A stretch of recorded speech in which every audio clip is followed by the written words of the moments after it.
Hello, welcome back to my channel. This is where I speak about motherhood and mental health. So I call this channel A Mother's Wild Heart because it's really what it's about. It's the wild heart of a mother is so full of love, so full of adventure, and there's so many ups and downs, so it's never a straightforward path. It's always windy, it's always, has all these unexpected things pop up at you, so it's definitely an adventure. But it's beautiful to love wildly and to love without hesitation. And sometimes people who feel that they have a mental health challenge can dampen the outlook they have on life and the hope they have on life. I just love this one quote that says, there's no hopeless situation, there's only situations that people deem hopeless. I'll quickly repeat that again in case my accent throws you out. There are no hopeless situations, there are only situations that people deem hopeless. So it's up to us and our perspective and how we see things. And I just really want to speak in this channel where I come from a perspective of being really, really honest and really transparent about the struggles I'm facing, but also really hopefully sharing the victories I'm having and the triumphs, really from day to day, going to strength and looking back and saying I'm not the same person I used to be a week ago. So much more happy, so much more arrived in my identity, and I really believe that's what helps our children. And maybe I thought that my situation was hopeless, but now I'm just looking into the future with a lot of hope, lots of joy. We called our daughter Hope by middle name, so I think that speaks a lot for the vision I have for our family of just getting better and better.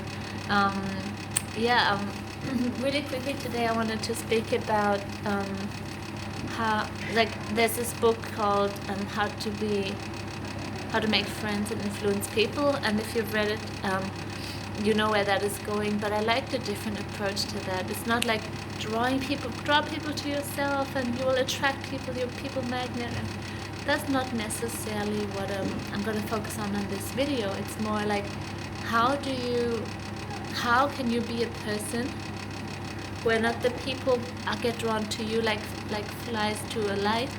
It's more how can you help people love themselves and make themselves feel great. I think that's a bigger challenge and the more rewarding challenge. It is to speak so highly about people while they're there that you say, hey, I can't believe how much you've changed, and look at you now, and your situation has improved so much. And if you lavish words on people, they'll be like, oh, really? You see that in me? And that will actually help them see that themselves. I really believe that we are communal beings, especially women. We are so relational. It's so important to hear from each other. Hey, you've done that so well, because it's so easy to doubt. So if you want to be a popular person and if you want to attract people into your life, if you want people to be around you, go on the second date, is almost like moms have that too. Moms go to a park and they say, this was so nice, do you want to meet again? And then there's always this, yeah, of course, or do you want my number, or yeah, I'll see you around, hope to see you again. And then you just notice, oh, they don't want that second date, they don't want that second mom date. Happens as well. It can be very lonely being a mom at the park, but actually lavishing genuine compliments, you have to mean them as well. Point out something that they do really well, and it's not always the hair and the shoes and the jacket. It's often more more meaningful, like, oh, I loved how you just spoke to your child. That was a really gentle discipline. I'm really impressed by how you did that. I would love to do something like that too. That really was just gentle and firm at the same time. They'll be like, wow, really? So if you can help people feel great about themselves, and if you have, this is a gift some people have, they can make the other person believe in themselves again. If you do that more, you will be so surprised how people love your presence. I want to see you again.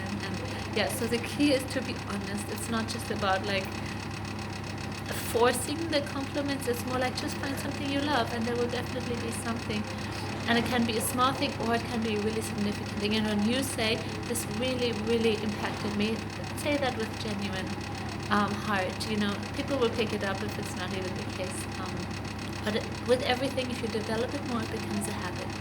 I hope that meant a lot to you. These are things I'm learning. I wish someone else would have told me. I'm learning the hard, slow way. I hope this means something to you. So my favorite quote is speaking peace into your mind, speaking courage into your heart. I hope to speak to you soon. Bye.